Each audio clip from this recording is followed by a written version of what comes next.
Adidas contra Puma, la historia de dos hermanos. Dos hermanos, Adolf y Rudolf Dassler, dirigían juntos una fábrica de calzado deportivo. Siempre había conflictos entre ellos, conflictos graves. Lo cierto es que eran enemigos mortales. Emprendieron caminos separados. Un hermano fundó Adidas y el otro Puma en la misma ciudad. Si alguien trabajaba en Puma, su hijo no podía trabajar en Adidas. Y la lucha continúa aún hoy. Puma contra Adidas, o Italia contra Francia. La final de la Copa del Mundo de 2006 fue un duelo entre los patrocinadores de los dos equipos. Se jugaban el prestigio y la presencia en el mercado. Estamos representados en el 56% de los equipos, así que somos la marca dominante en los campos. Tenemos que dominar en esta Copa del Mundo y demostrar a todos que Adidas es claramente el número uno en el fútbol. Muchísimas personas, incluso fuera del estadio, fueron testigos de un duelo que venía de lejos. Se libraba una guerra entre marcas, una guerra entre dos hermanos. Todo comenzó en un local de la ciudad de Herzogenaurach, en el sur de Alemania, donde el joven Adi Dassler diseñaba y fabricaba calzado deportivo. Después se asoció con su hermano Rudolf e hicieron planes juntos. Había que ser muy valiente para montar una empresa en aquella época, en 1920. Me quito el sombrero ante ello. Aunque sus caracteres eran muy diferentes, hasta la gran escisión, los dos hermanos se habían llevado muy bien. Tenían muchas cosas en común. Desde niños, Adolf, a quien llamaban Adi, y Rudolf, que era 2 años mayor, pasaban mucho tiempo al aire libre haciendo deporte.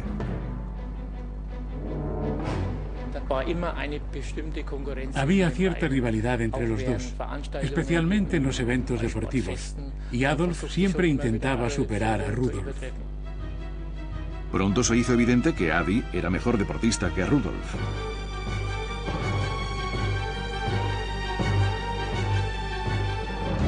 Aunque su hermano mayor se esforzara en superarlo.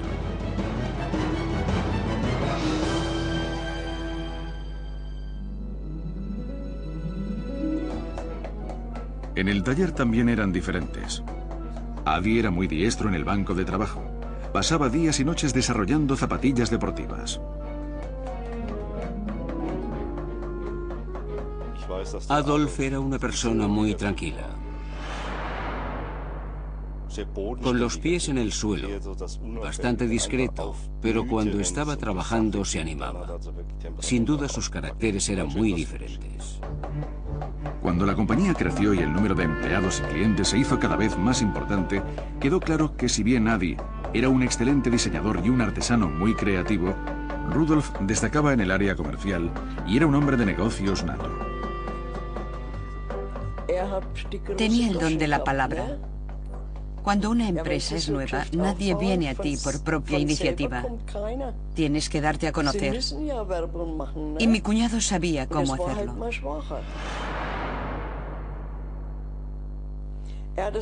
Organizó el negocio de forma que él dirigía el departamento de ventas mientras su hermano se ocupaba de la parte técnica. Rudolf Dassler no era para un lugar tranquilo como Herzogenaurach. Le gustaba presentarse a sí mismo como un hombre de mundo. Rudolf fundó una familia mucho antes que su hermano. Él y su esposa Friedel tuvieron un hijo, Armin.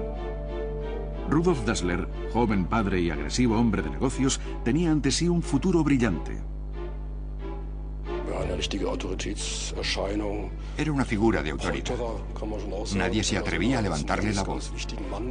Siempre lo recuerdo como una persona muy importante que fumaba una pipa o un cigarro. Era un hombre muy autoritario. Sé que era una persona muy impulsiva y que le gustaban mucho las mujeres. Era muy popular entre las damas. Todo el pueblo sabía que Rudolf Dassler era un don Juan, y Friedel, su esposa, también era consciente de sus líos.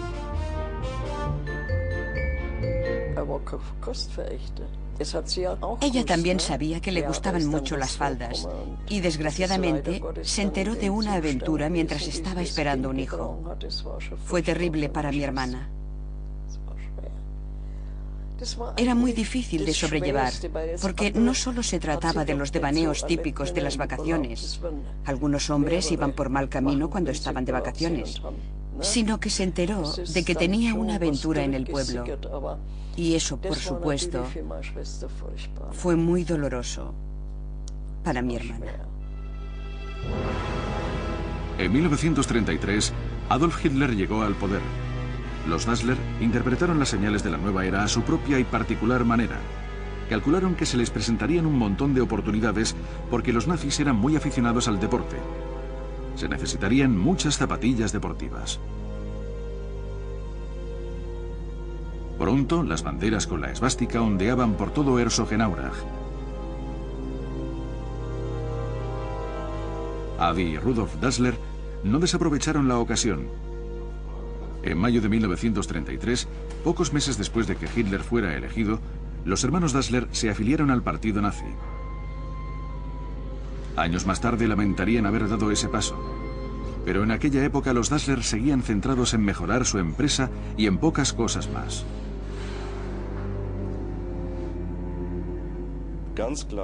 Obviamente, una compañía como la de los hermanos Dassler se benefició del gran apoyo que el gobierno daba al deporte. Era una forma de involucrar a los jóvenes en el nacionalsocialismo. En el círculo familiar también había mucho ajetreo.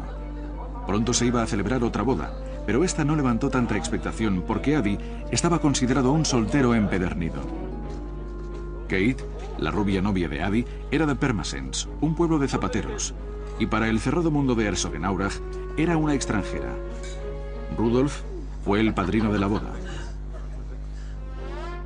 Los Dassler estaban ya entre los ciudadanos más adinerados del pueblo. Las dos parejas se llevaban muy bien. Al principio, claro.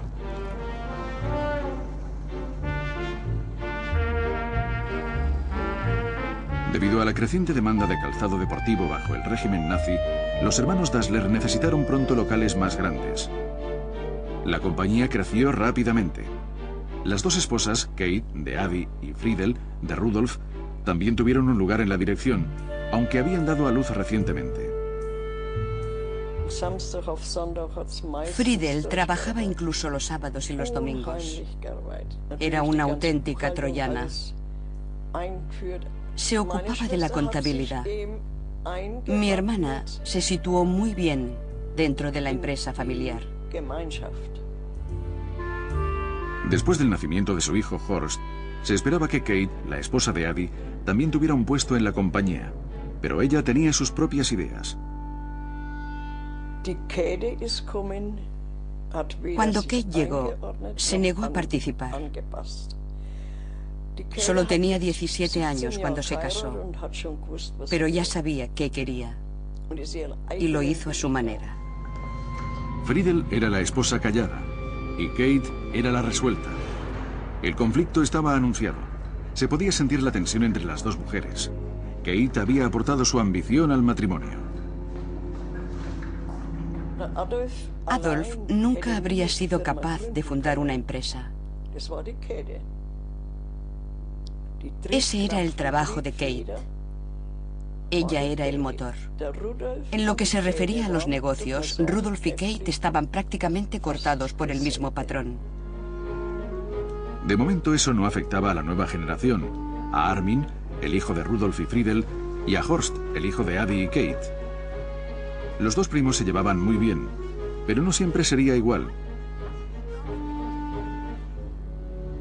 A pesar de la tensión entre Friedel y Kate, las dos familias se mudaron a una gran mansión para vivir juntos, justo al lado de la fábrica. Adolf y su familia vivían en la planta baja.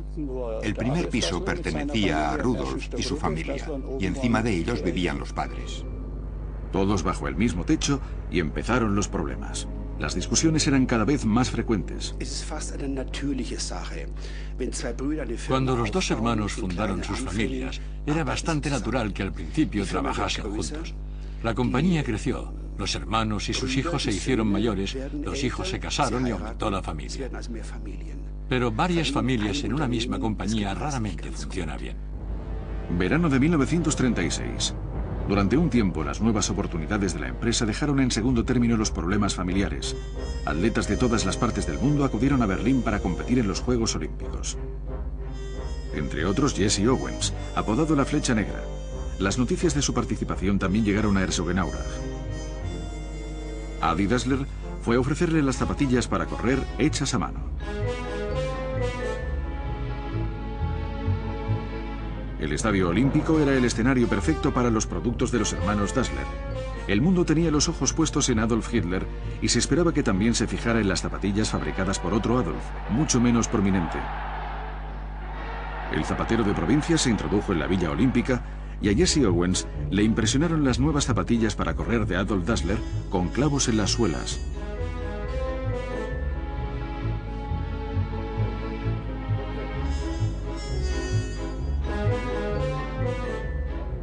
Lo consiguieron inmediatamente, pero para mí eso era lógico. Lo he visto en atletas con quien he tenido contacto directo porque el objetivo es siempre el mismo.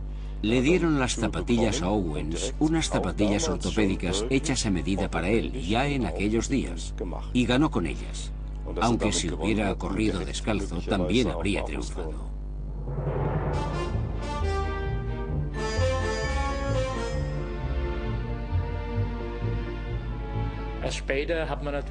Por supuesto, más tarde se constataron las tremendas ventajas que ofrecían. Jesse Owens había ganado medallas de oro llevando las zapatillas que ellos habían desarrollado. Fue un impulso inmenso y también se mencionaba en la publicidad de la firma. El estallido de la guerra acabó con los importantes planes de los Dassler. Ambos hermanos fueron reclutados, pero enseguida se dio permiso a Adi para regresar a la empresa. Se le ordenó que reuniera unos cuantos empleados y asegurara la producción inicialmente de botas y más tarde las sencillas bazocas. El conflicto entre los dos hermanos estaba servido.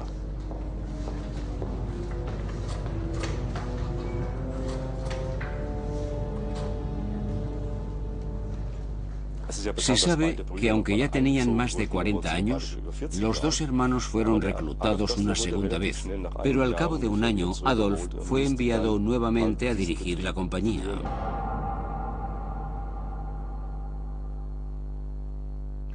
Rudolf seguía prestando servicio. Había rumores sobre él, por ejemplo, que colaboraba con la Gestapo. Después lo desmintió. Pero la brecha entre las dos familias era cada vez más ancha y de repente, un día decidieron tomar distintos caminos. Rudolf, el soldado, estaba muy lejos cuando las bombas de los aliados empezaron a caer sobre la ciudad. Friedel, su esposa, buscó protección en el sótano junto a su hermana Betty Wilbach y su hijo Armin.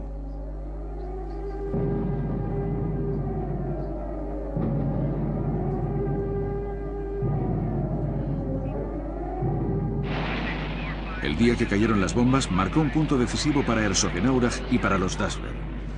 Kate, su hijo Horst y Adolf fueron los últimos en entrar en el refugio. No podían evitar estar juntos debido a las precarias condiciones del mismo. Adolf iba de un extremo al otro del sótano y decía: otra vez esos cerdos. La desconfianza que Adi y Kate sentían por Rudolf y Friedel se manifestaba en flagrantes acusaciones.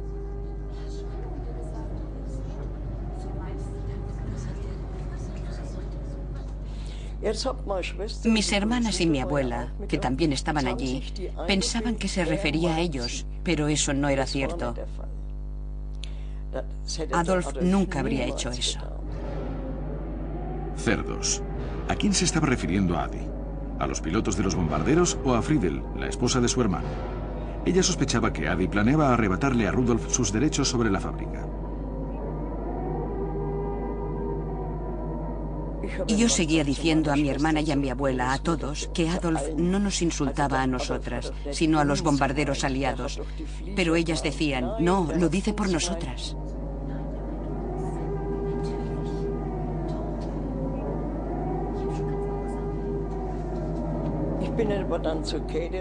Me senté junto a Kate y le dije que estaba segura de que Adolf se refería a los bombarderos, pero no conseguí convencerla.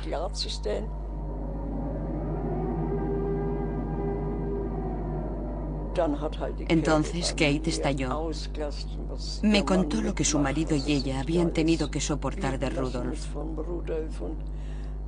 Antes de casarse, Adolf lo había dejado todo en manos de Rudolf. Debo decir que mi cuñado era un déspota, pero no era rencoroso. Sin embargo, Adolf se había quejado a su esposa, y sus quejas habían caído en tierra fértil, por supuesto. Con el fin de la guerra, la tensa situación de la familia Dassler no se relajó, todo lo contrario. Rudolf regresó a casa, pero entonces llegaron los norteamericanos y llamaron a declarar a su hermano Adi. Después de todo, Adi era un nazi confeso. Adi Dassler fue citado a declarar. Explicó que tenía equipado a los atletas estadounidenses en los Juegos Olímpicos. Impresionó a sus interrogadores y lo dejaron libre.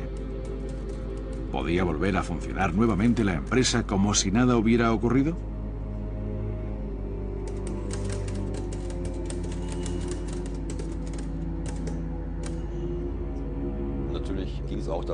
El gran problema, por supuesto, era quién dirigiría la compañía, que después de la guerra se había restablecido y empezaba a funcionar bien. Naturalmente, ambos hermanos querían administrar la compañía y quizá también manipular al otro. Pero ocurrió algo que enfrentó aún más a los hermanos, que antes de la guerra habían dirigido la compañía con tanto éxito. Rudolf también fue interrogado por los norteamericanos y se probó su pasado nazi, lo que supuso un gran problema para él.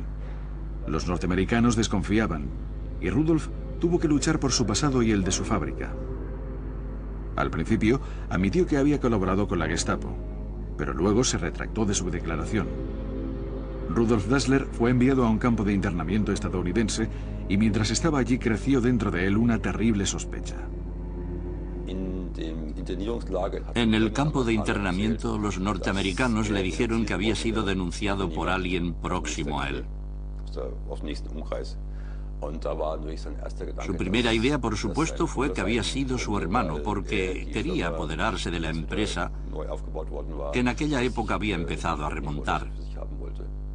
Y eso, por decirlo suavemente, lo irritó muchísimo. Creo que le tenía mucho rencor y recelaba de su cuñada. Sospechaba que había sido ella, porque Adi siempre había sido una persona tranquila, y además ella era mucho más manipuladora e intentaba hacerse con el control. ¿Era cierto que Adolf y Kate querían echar a Rudolf de la empresa familiar? Rudolf no tenía pruebas contundentes, pero aún así no podía aguantar más. Rudolf estaba preparado para ir a la guerra, esta vez contra su hermano, y dijo a los norteamericanos que había sido víctima de acusaciones falsas y maliciosas.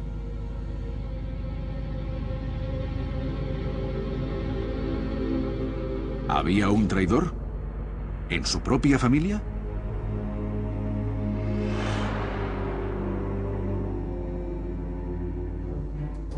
Mientras Rudolf estaba retenido por los estadounidenses, su hermano Adolf seguía ampliando el negocio. Los norteamericanos querían que les hiciera botas de béisbol y baloncesto. Quería demostrar que la empresa tenía trabajo y que era capaz de sobrevivir en esos días tan difíciles posteriores a la guerra, que podía obtener el material y sobre todo que podía conseguir personal experto, aunque nadie sabía nada de deportes estadounidenses como el béisbol y el fútbol americano. Eran buenos tiempos para la compañía. Adolf Dassler estaba aquí. Era el hermano menor, el más dinámico. Lo dirigía todo junto con su esposa. Por otro lado estaba Friedel Dassler, que intentaba proteger la parte de su marido en la compañía. Naturalmente también luchaba por tener su propia participación, pero estaba en franca desventaja. Después de 12 meses desoladores, Rudolf salió del campo de internamiento. ¿Pero a dónde iría? La mansión de los Dassler había sido requisada por los estadounidenses, y los otros miembros de la familia estaban viviendo en la torre de la fábrica. En esas condiciones, los hijos de Rudolf y Adolf, Armin y Horst, veían cómo sus padres chocaban cada vez con más fuerza. Estaban saldando viejas cuentas. Todo era por dinero. La batalla entre las dos familias era sobre todo por dinero. Luego, inesperadamente, Adolf fue interrogado por segunda vez.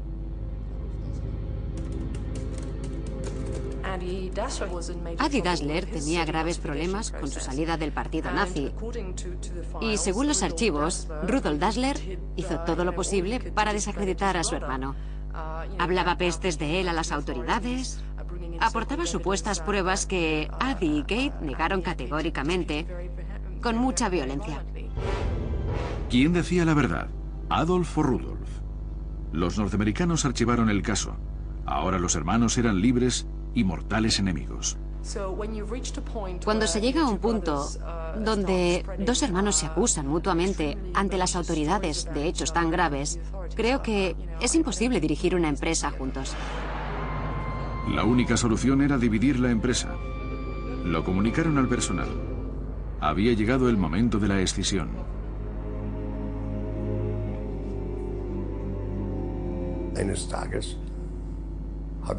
Un día Rudolf nos reunió para decirnos que habían decidido seguir caminos distintos. Nos dijo que debíamos escoger con quién queríamos trabajar en el futuro y decirlo abiertamente. Ningún hermano se sentiría ofendido fuera cual fuera nuestra elección. A mí me había contratado Rudolf y ya no le tenía miedo. Así que decidí continuar con él. El personal estaba sorprendido.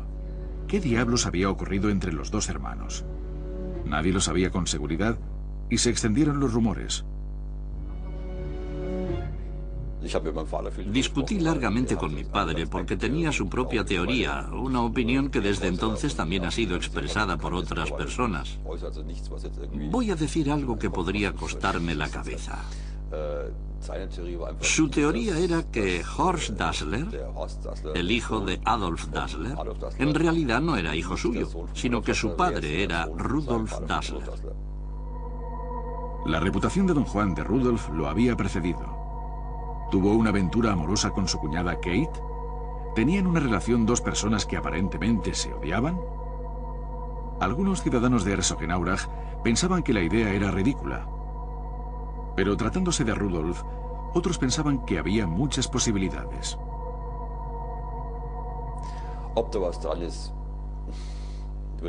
Nunca sabremos si era verdad. Pero en cierto modo explicaría la gravedad de su conflicto.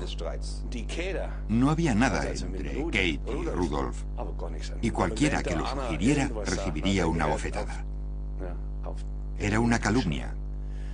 Era un rumor. No era cierto. Llegó el final.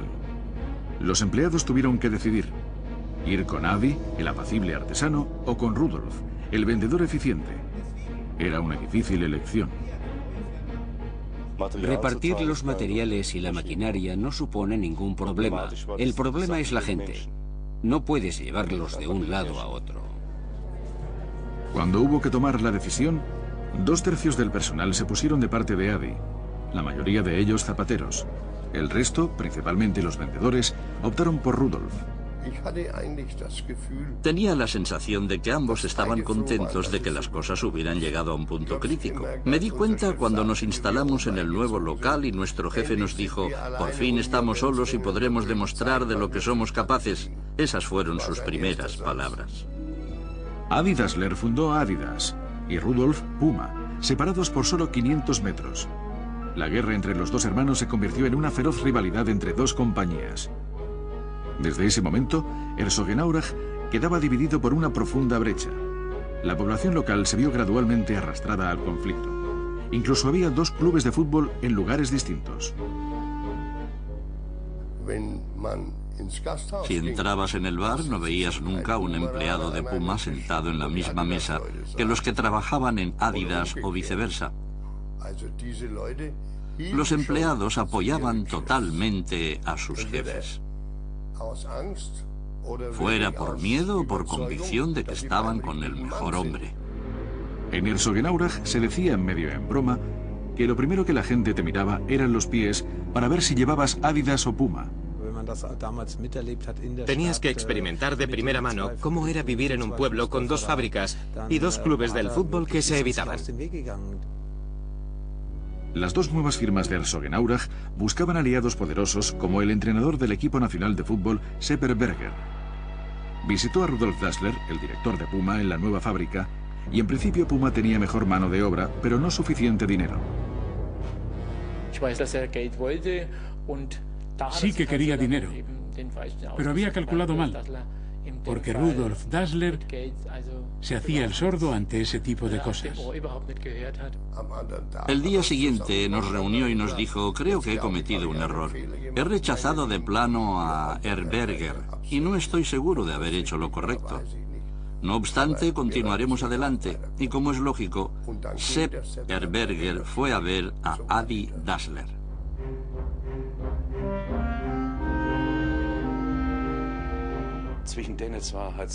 Por lo que recuerdo, nunca había una mala palabra entre ellos. Estaban unidos como hermanos que eran. La Copa del Mundo de 1954 vio intensificarse el conflicto entre Adidas y Puma. El equipo alemán llevó botas de Adidas. Su diseñador, Adi Dassler, disfrutaba de la confianza de Sepp Herberger y estaba siempre junto a él como hombre del equipo. Adi Dassler había desarrollado botas con clavos especiales para el torneo. Sobre el césped mojado del estadio de Berna eran una clara ventaja. Incluso el árbitro confiaba en Adidas. Era el nacimiento de una nación futbolística y de Adidas como marca mundial.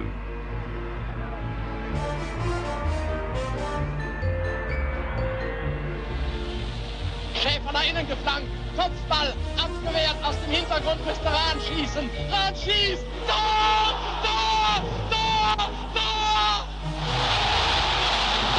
Aus, aus, aus! Das Spiel ist aus! Hay que reconocer que en Adidas pensaban bien las cosas. Presentaron también la historia, el cuento de hadas, que Adidas se convirtió en una marca internacional.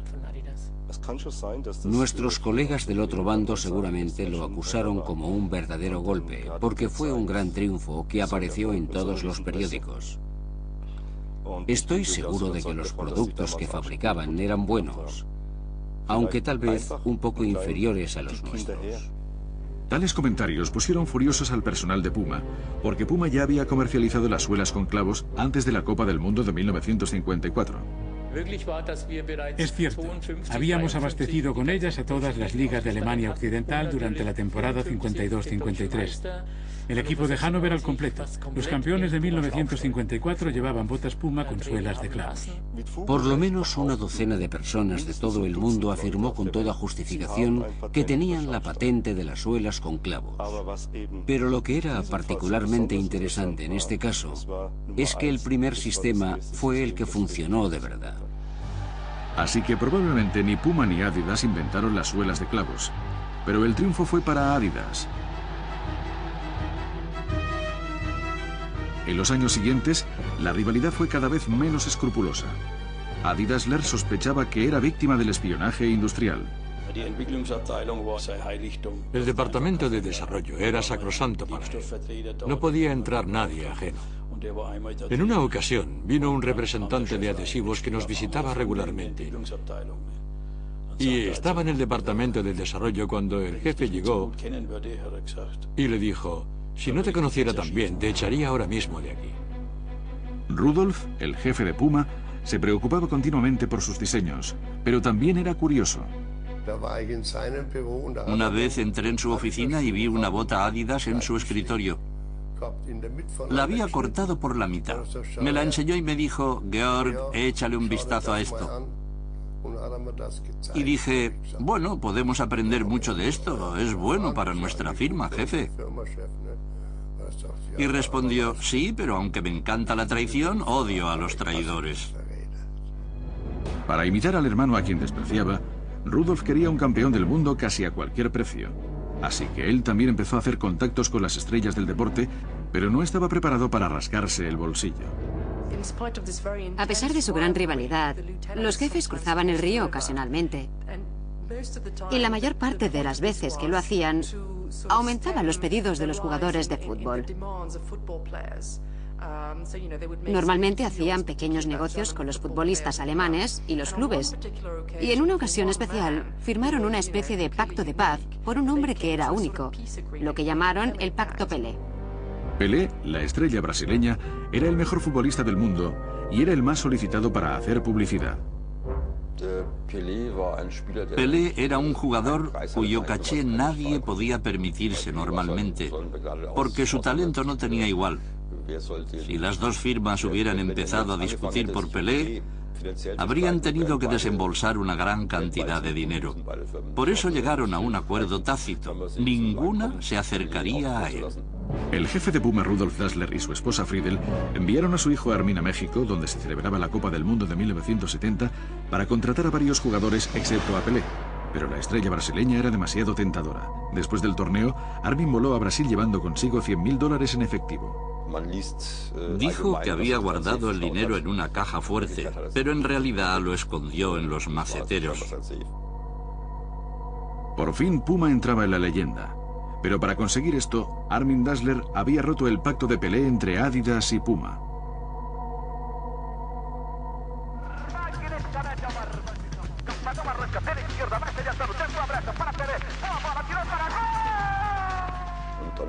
En cierto momento se supo que Pelé había recibido dinero de ellos. Eso dio pie a algunas escenas muy desagradables entre mi padre y Horst Dassler. El conflicto entre los dos hermanos abrió una guerra entre sus hijos. Horst Dassler formaba parte de la dirección de Adidas y se enfrentó a Armin Dassler, de Puma, por el asunto de Pelé.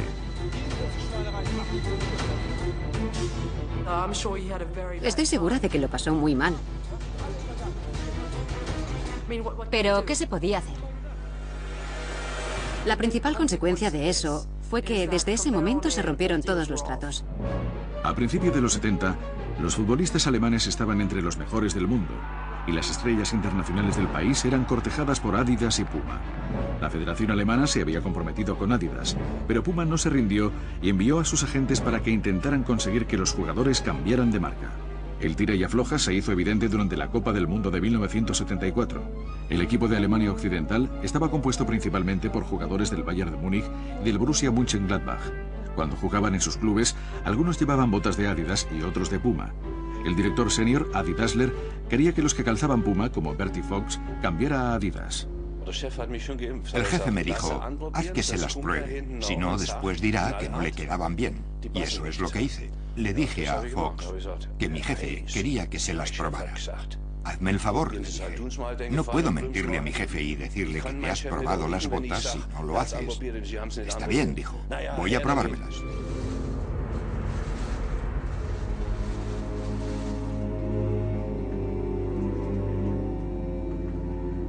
Cogió la bota, levantó la lengüeta, miró dentro y dijo, aquí no hay nada.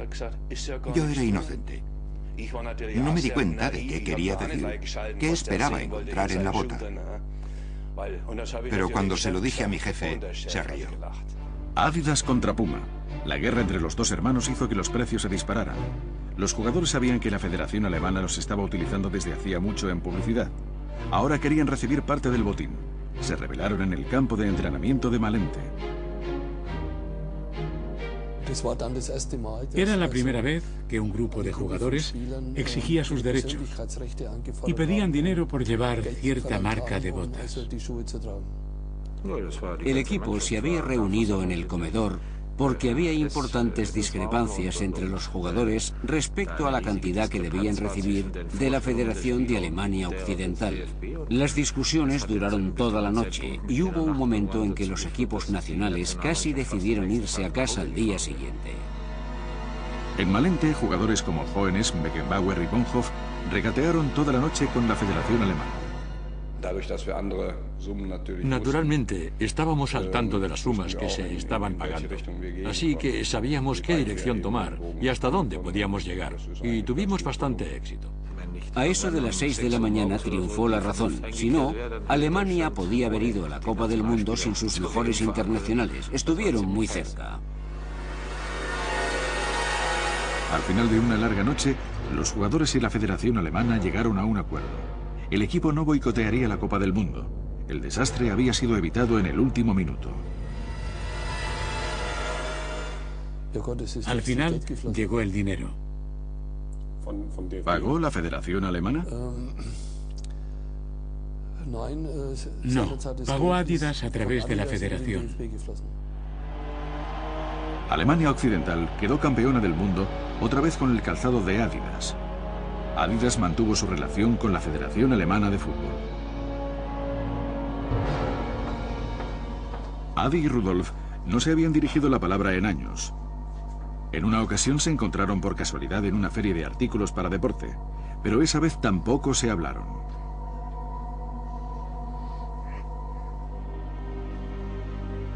En el otoño de 1974, pocos meses después de la Copa del Mundo, Rudolf Dassler, el director de Puma, cayó gravemente enfermo. Ahora no luchaba contra su hermano, sino con la muerte, y quiso arreglar las cosas con Adi.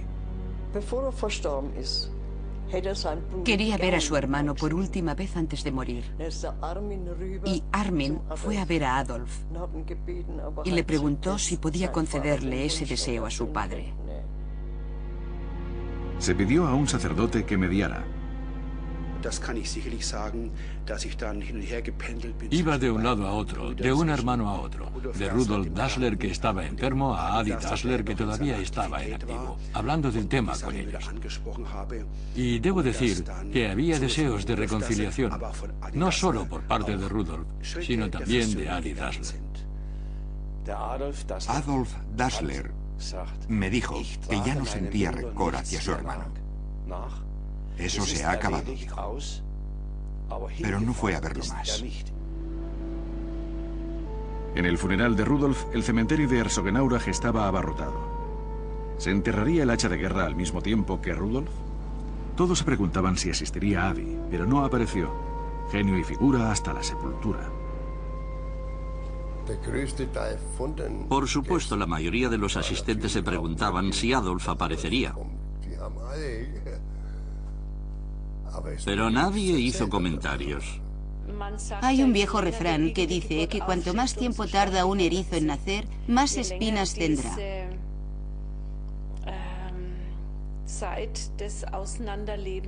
Los hermanos estuvieron distanciados mucho tiempo y les era muy difícil volver a estar juntos otra vez. A los 4 años de la muerte de Rudolf, falleció Adi y fue enterrado en el mismo cementerio, pero al otro extremo, lejos de su hermano. Su enemistad continuó más allá de la muerte. Junto con Kate, su madre, Horst Dassler, el hijo de Adi, asumió la dirección de la fábrica y era un nuevo tipo de empresario. Por supuesto, Horst negociaba en todo el mundo y había construido una red de compañías para asegurarse los derechos en los campeonatos europeos y en los Juegos Olímpicos. Tenía una mente muy despierta. Siempre se ha dicho que mi padre deseaba haber sido como Horst Dassler, pero no creo que fuera cierto. No sé mucho de Horst Dassler, pero estoy enterado de que hizo muchos negocios sucios. En comparación, el asunto de Pelé era una tontería. No estaba en la naturaleza de mi padre actuar de ese modo. Las cosas se complicaron en la empresa. Un día, Armin, el director de Puma, y su hijo Jörg estaban juntos en casa. Estaba sentado con mi padre en el salón de nuestra casa de Herzogenaurach. Él hablaba por teléfono y yo intentaba sintonizar una emisora y de pronto empecé a escuchar la voz de mi padre en la radio.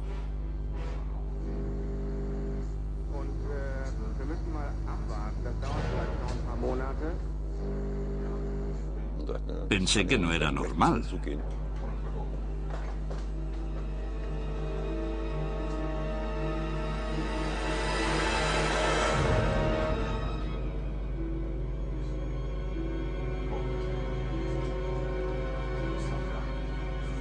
Alguien había pinchado su teléfono. Dejaré que imaginen quién colocó el micrófono, pero no hay muchas alternativas. No era yo quien se dedicaba a escuchar las conversaciones de mi padre. Quien espiaba al director de Puma podía haberse enterado de sus planes de expansión. Puma firmó un contrato con Boris Becker, la estrella del tenis.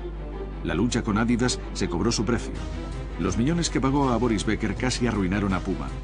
Pocos días después, Adidas hizo lo mismo firmando con Steffi Graf. El duelo era cada vez más despiadado.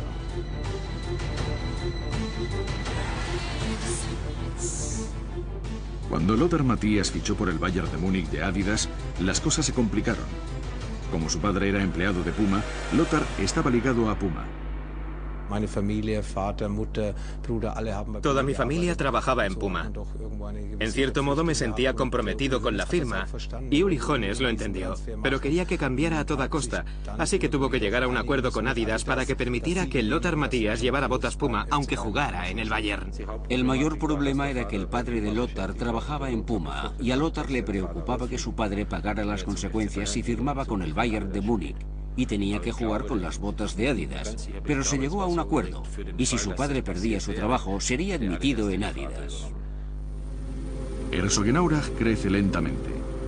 Las dos sedes de las compañías rivales siguen en las orillas opuestas del río Aurach.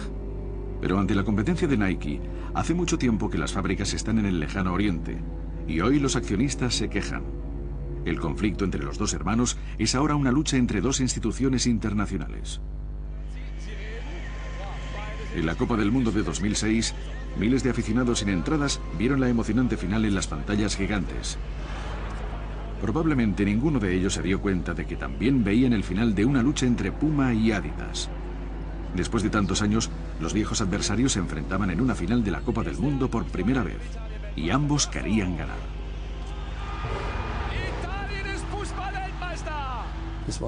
No hay duda de que era un evento histórico para Puma. Jamás en su historia la firma había llegado a la final de la Copa del Mundo con un equipo que llevaba botas Puma. Fue pura casualidad que un equipo de Puma llegara a la final. A la larga no hay forma de que Puma pueda sustituir a Adidas en los campos de fútbol. Un momento con 80 años de prehistoria.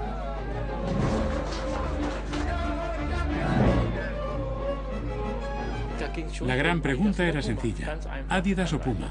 Dejando a un lado todo lo demás, ahora el partido era entre Adidas y Puma. Ambas firmas se declararon ganadoras de la Copa del Mundo. Puma, la patrocinadora de Italia, se llevó el prestigio de la victoria, mientras que el patrocinador de Francia, Adidas, ganó por participación en el mercado. La lucha continúa.